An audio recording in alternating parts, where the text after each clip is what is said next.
वन्दे गुरुपरम्पराम् ज्ञानानन्दमयं देवं निर्मलस्फटिकाकृतिम् आधारं सर्वविद्यानां हयग्रीवमुपास्महे पूजन्तं रामरामेति मधुरं मधुराक्षरम् आरुह्यकविदाशाखां वन्दे वाल्मीकिकोकिलं यः पिबन् सततं रामचरितामृतसागरम् अतृप्तस्थिं मुनिं वन्दे राजेशमकल्मषं व्यासं वसिष्ठनत्तारं शक्तेः पौत्रमकल्मषं पराशरात्मजं वन्दे सुखदातं तपोनिधिम् अतुलितबलधामं देवशैलावदेयं धनुजवनकृशाकं ज्ञानिनामग्रगण्यं सकलगुणनिधानं वानराणामधीशं रघुपतिप्रियभक्तं पादजातं नमामि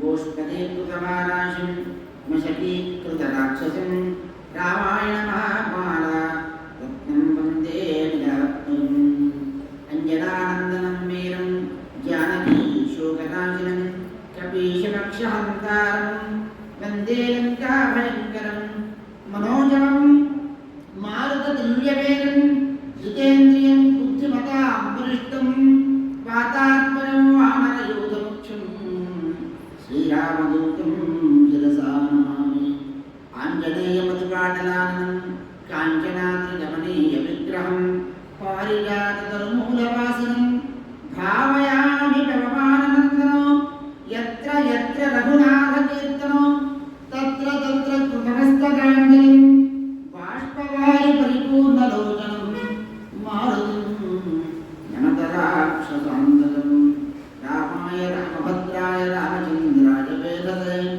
रघुनाथाय नाथाय सीताय पतये नमः नीलाक्षुश्यामलकोमलान्यं सीतासमारुपितवामभागं पाणौ महासायकचारुचापं नमामि रामं रघुवंशनाथं वामे भूमिसुतापुरश्च हनुमान् पश्चात् सुमित्रासुतः शत्रुघ्नो भरतश्च पार्श्वदलयो वाल्यादिकोटेषु च सुग्रीवश्च विभीषणश्च युवराट् तारासुतो जाम्बवान् मध्ये नीलसरोजकोमलरुचिं रामं भजे श्यामलं माता रामो मत्पिता रामचन्द्रः स्वामी रामो मत्सखा रामचन्द्रः सर्वस्वं मे रामचन्द्रो दयाळुः नान्यं जाने नैव जाने न जाने सीतारामचन्द्रस्वामी भगवान् की जय।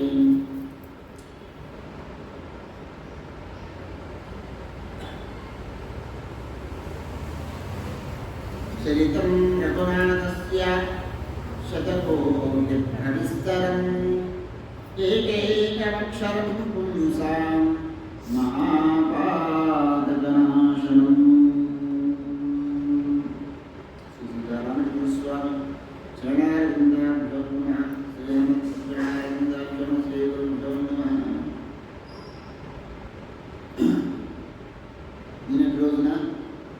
నిన్నటి రోజు వరకు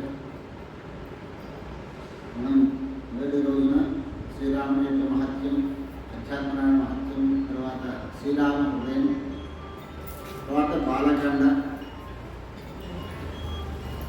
ఇవన్నీ కూడా నిన్నటి రోజున బాలకాండ కొంత భాగం స్వామి యొక్క లీలలు, బాల్య లీలలని కూడా ఎంతో ఆనందంగా చెప్పుకొని అందరం కూడా నిజంగా చాలా ఆనందం వేస్తుంది చెప్తూ ఉంటే విన్న వాళ్ళకి చెప్పినట్టు నాకు ఆ ఆనందం చెప్పడానికి స్వామి లీలలను మనసులో భావన చేస్తూ చెప్పడం మన భావన, ఆ విధమైనటువంటి భావన చాలా ఉత్కృష్టమైనటువంటి. ఈ అధ్యాత్మ రామాయణం ప్రతి అక్షరం కూడా మీకు నిన్న చెప్పినట్టుగానే చరిత్రం రఘునాథస్య శతకోటి ప్రవిస్తరం ఏకైక అక్షరం పుంసాం మహాపాతకనాశనం.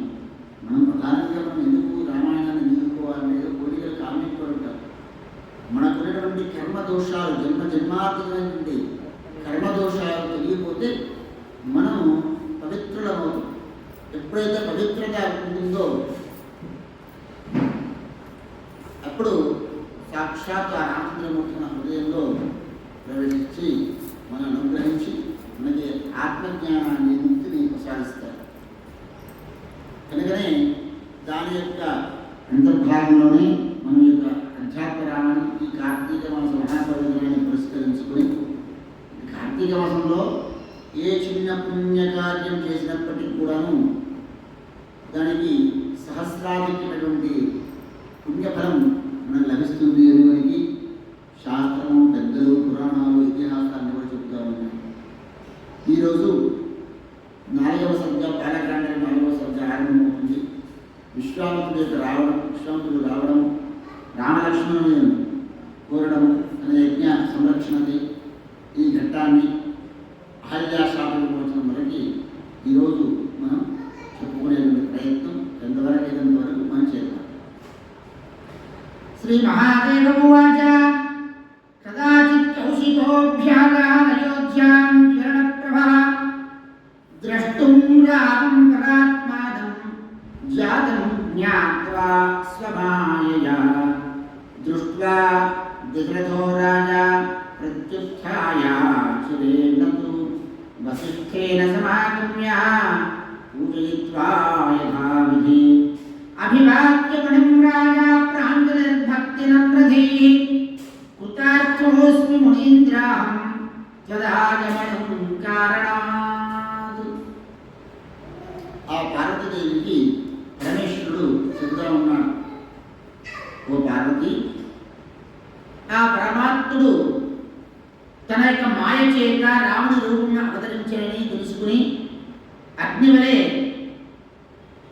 తేజల్లు విశ్వామిత్ర మహర్షి ఒకనాడు ఆ స్వామిని దర్శించుటని అయోధ్య నగరం వచ్చినారు.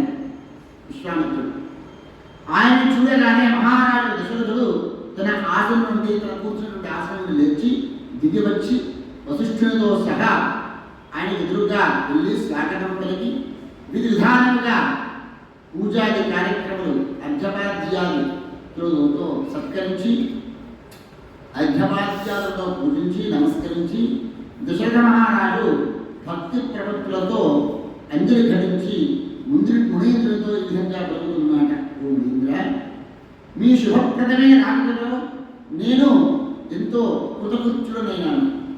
నా జన్మ ధన్యమైంది. మీ వంటి మహానుభావులు చేరి ఎవరి గ్రహణం పావనం చేయుదురో వారి ఇంటికి సకల సంపదలు వచ్చి చేరును. శుభప్రదమైన మీ రాకకు కారణం తెలుపుము. నేను మీ ఆజ్ఞను తప్పకుండా శిరసా వహించని సత్యమును పలుకుచున్నాను. తద్విధా యద్గృహం యాంతి తత్రైవ యాంతి సంపదః యథార్థం ఆగతోసి త్వం బ్రూహి సత్యం కరోమి తత్. నేను తప్పకుండా సత్యం కలుగుతున్నాను, మీ ఆజ్ఞను తప్పకుండా శిరసా వహిస్తాను అని అన్నాడు దశరథ మహారాజు. వెంటనే పట్టుకున్నాడు ఇంకా విశ్వామిత్ర మహర్షి, అయినా తప్పకుండా నా ఆజ్ఞ శిరసా తప్పకుండా స్వామి, మీరు ఏది ఆజ్ఞ చేస్తే నేను దాన్ని శిరసా వహిస్తాను. ఇందులో ఏమాత్రం కూడా సందేహం లేదు. అప్పుడు విశ్వామిత్ర ప్రసన్నుడై దశరథుడితో ఈ విధంగా అడుగుతున్నాడు, రాజా, పర్వ సమయమునందు నేను ఎప్పుడూ దేవ పితృగణముల సంతృప్తి కొరకు యజ్ఞములు ప్రారంభించినను అన్ని సమయములలోనూ మారీక సుబాహుడు అనేటువంటి ఇతర అనజనులకు దైత్యజనముతో కూడి నా యజ్ఞమును విఘ్నమరుస్తూ ఉన్నాను.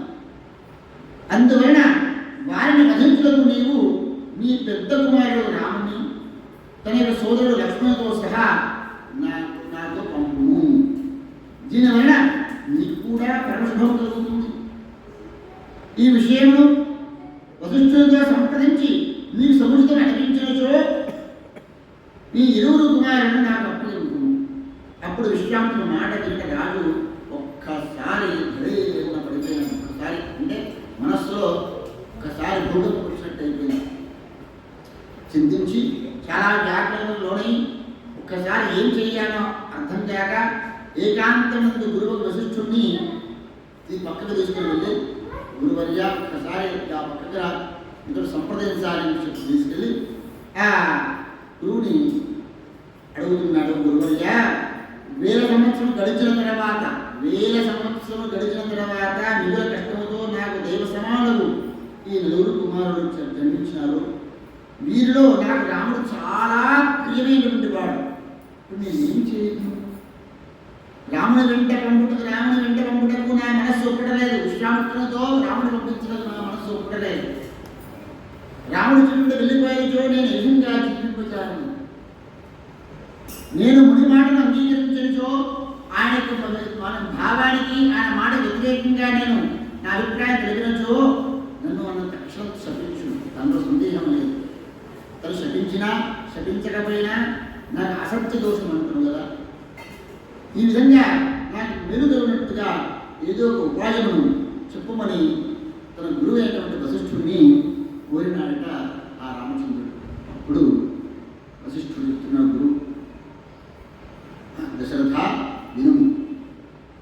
శృణు రాజం దేవగుహ్యం గోపనీయం ప్రయత్నతః రామో న మానుషో జాతః పరమాత్మా సనాతనః భూమేర్భారావతారాయ బ్రహ్మణా ప్రార్థితః పురా స ఏవ జాతో భవనే కౌసల్యాయాం తవానఘ త్వంతు ప్రజాపతి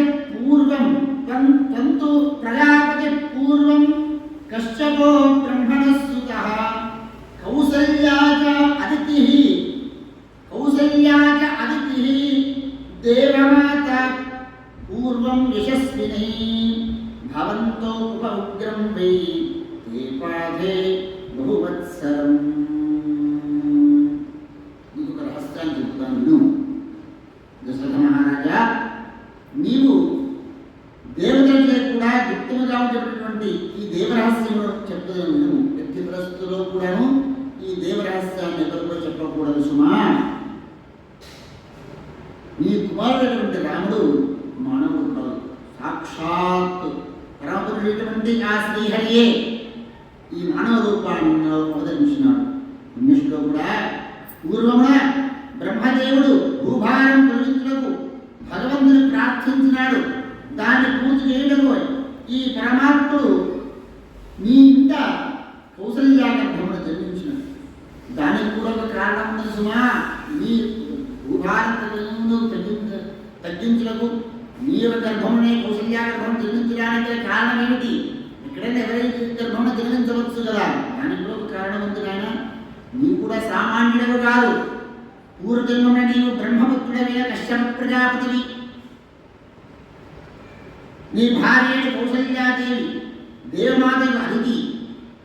ఆ సమయమున మీరిరువురు కూడా లోక విషయములను అతీతులై సాంసార విషయభోగములను పూర్తిగా త్యజించి అనేక సంవత్సరములు వేల సంవత్సరములు ఏకాగ్రచిత్తులై భగవాన్ విష్ణుమూర్తి గురించి మీరు ధ్యానించి తపస్సును ఆచరించినారు, పూజించినారు.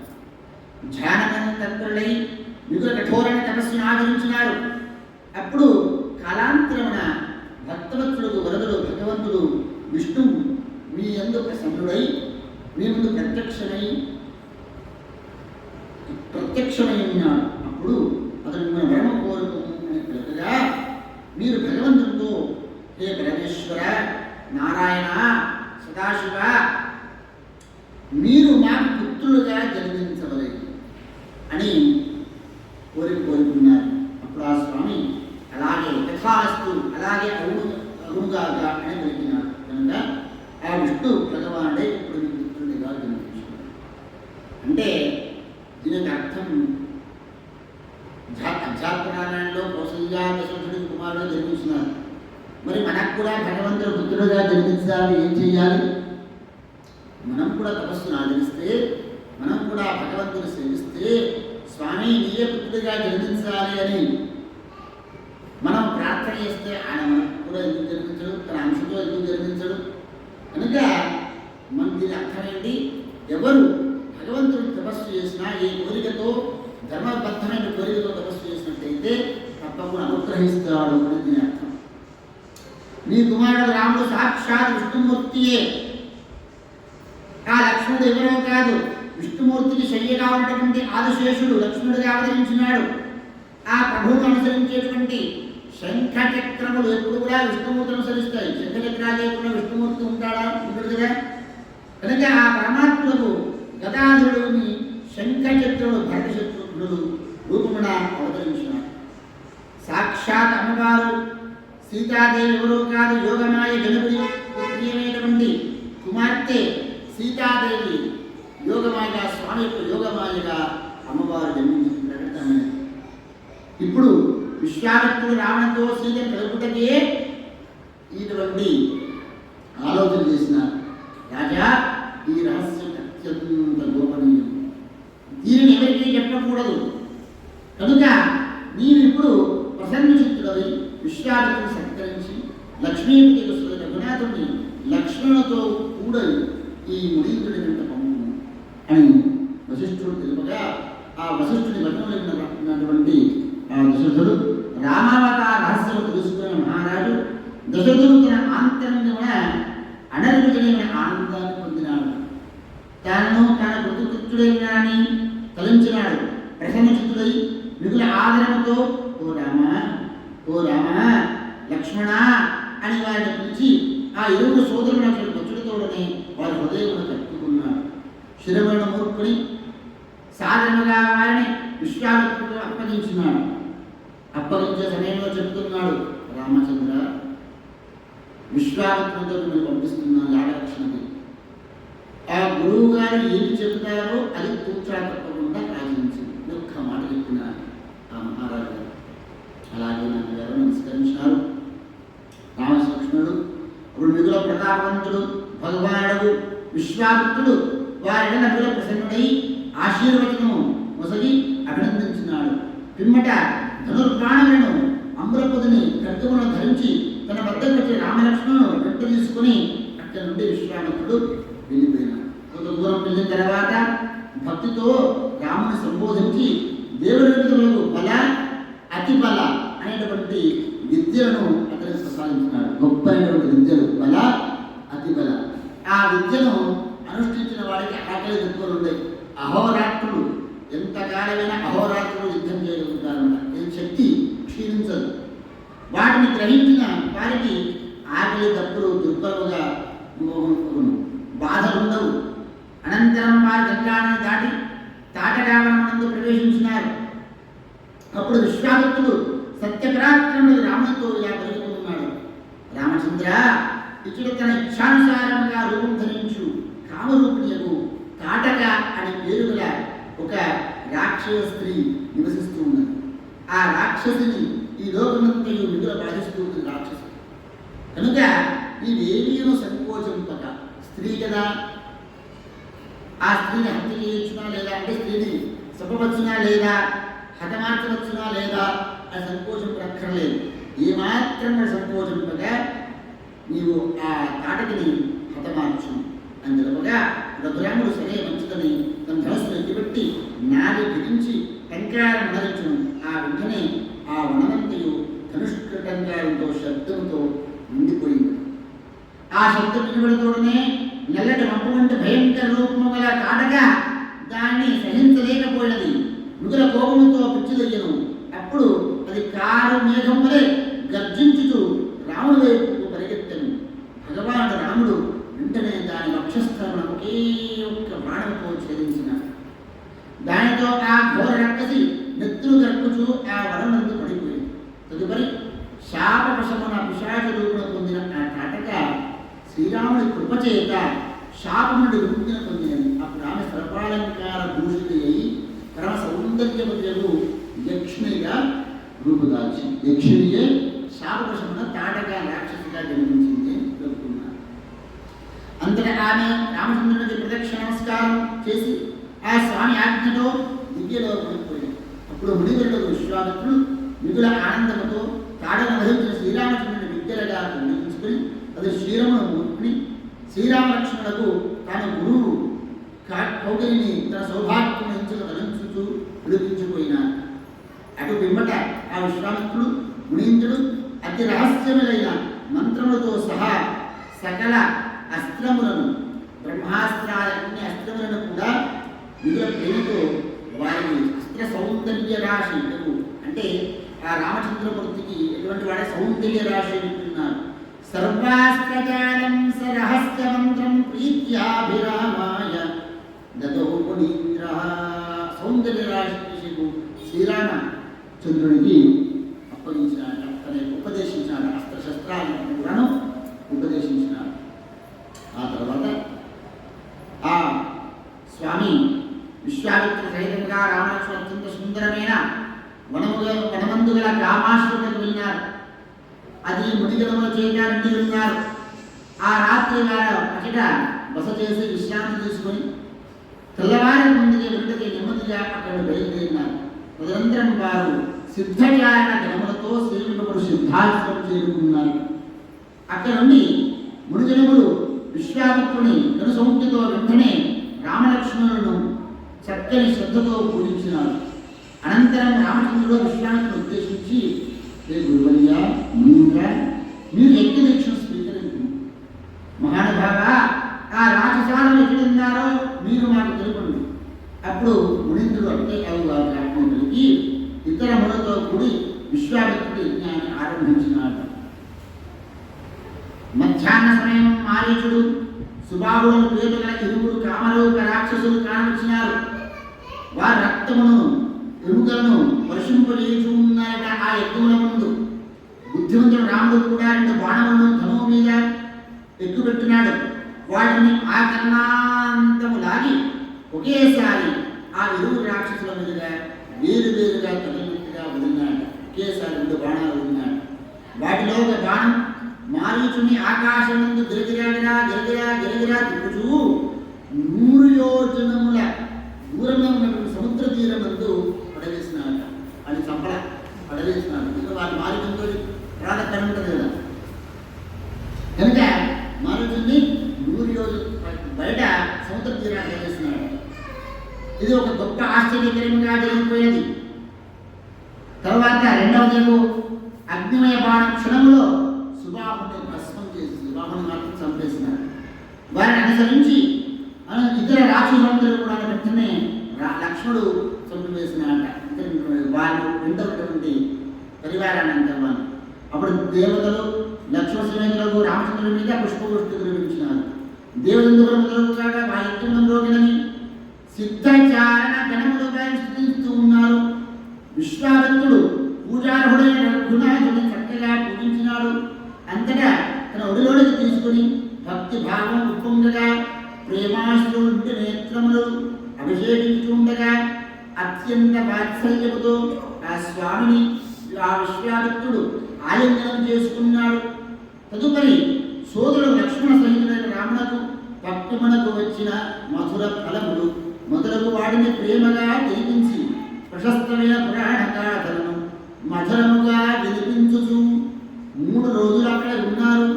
4వ రోజున విశ్వామిత్రుడు రామునితో ఇలా పలుకుతున్నాడు.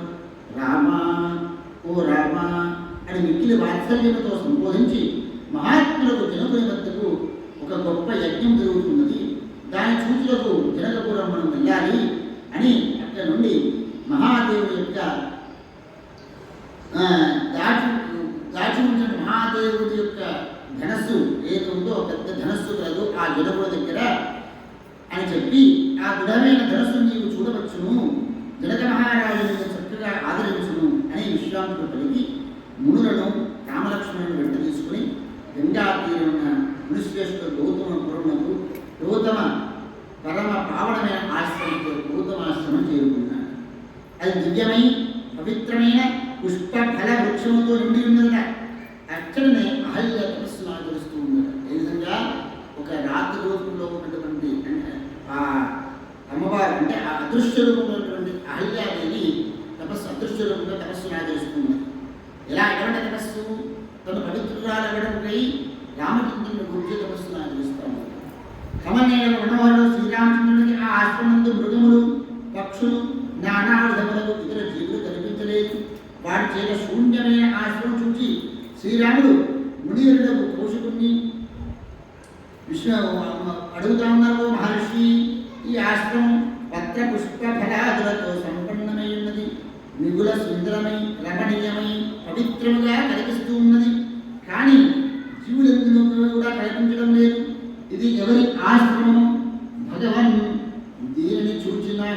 మిగుల ఆనందము కలుగుచున్నది.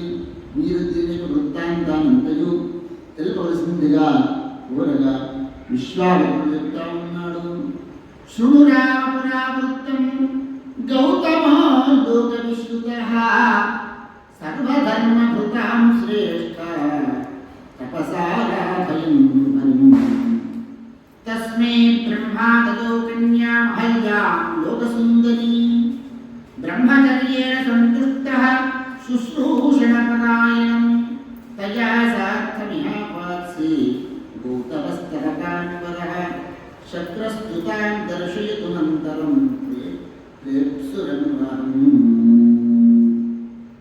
రామచంద్ర, ఈ ఆశ్రమం గురించి పూర్వ వృత్తాంతం చెబుతాను వినము.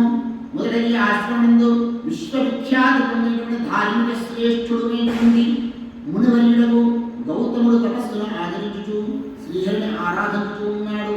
అతని బ్రహ్మచర్యమునకు సంతసించి బ్రహ్మదేవుడు అతనికి సేవించుటకై అహల్యాయన పేరు గల అతిలోక సుందరి సేవాపరాయణకు ఒక కన్యను ఆ మునికు ఇచ్చి వివాహం చేయవచ్చును.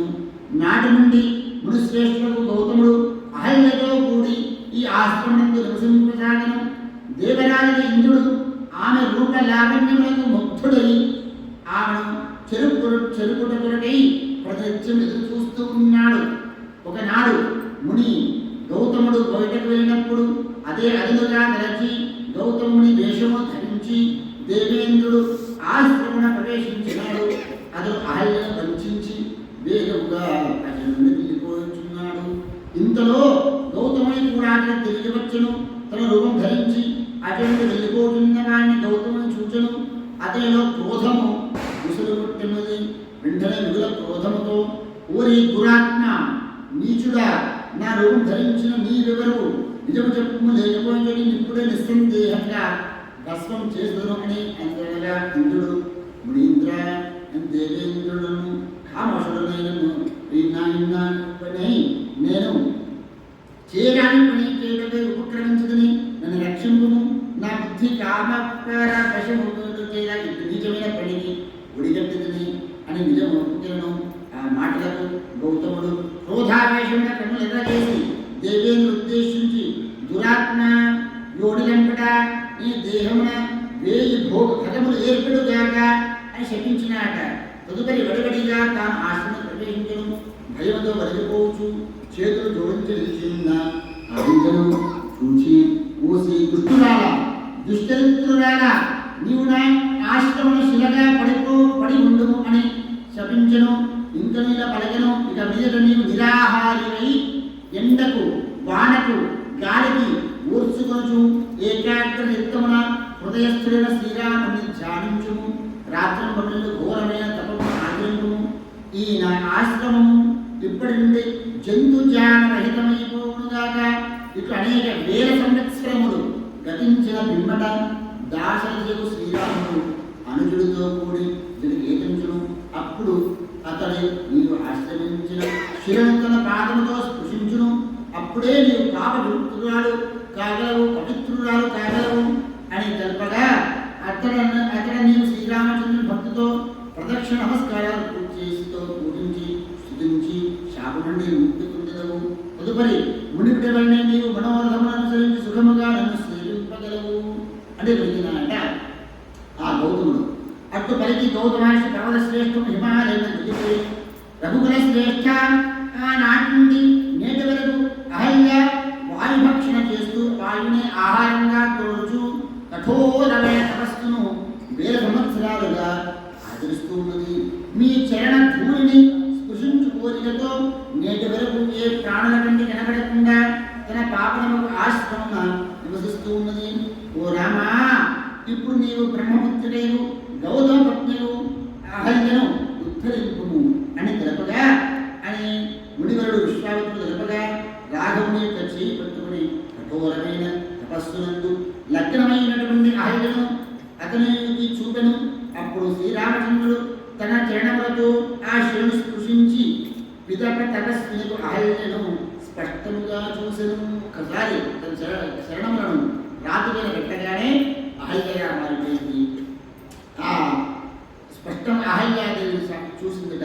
పిదప ముందుగా తన వంశమును, గోత్రము, పూర్వీకుల నామముతో పాటుగా తన పూర్తి ప్రవరణ చేర్చి అహల్యకు నేను రాముడను అని తనను తాను తలుపుకున్నాట, నమస్కారం చేసినాట ఆ పవిత్రమైన రాముడు. అందరూ అహల్య పీతాంబరమును ధరించి ఉన్న రఘులోకరోత్తం దర్శించును. ముందుగా శ్రీరామచంద్రుడు చతుర్భుజములందు శంఖ, చక్ర, గదా, పద్మములను కలిగి ఉన్న తన దివ్య రూపం దర్శింపజేసి ఇది వెంటనే ధనుర్బాణమును ధరించి లక్ష్మణ సమేతునిగా కనిపించను.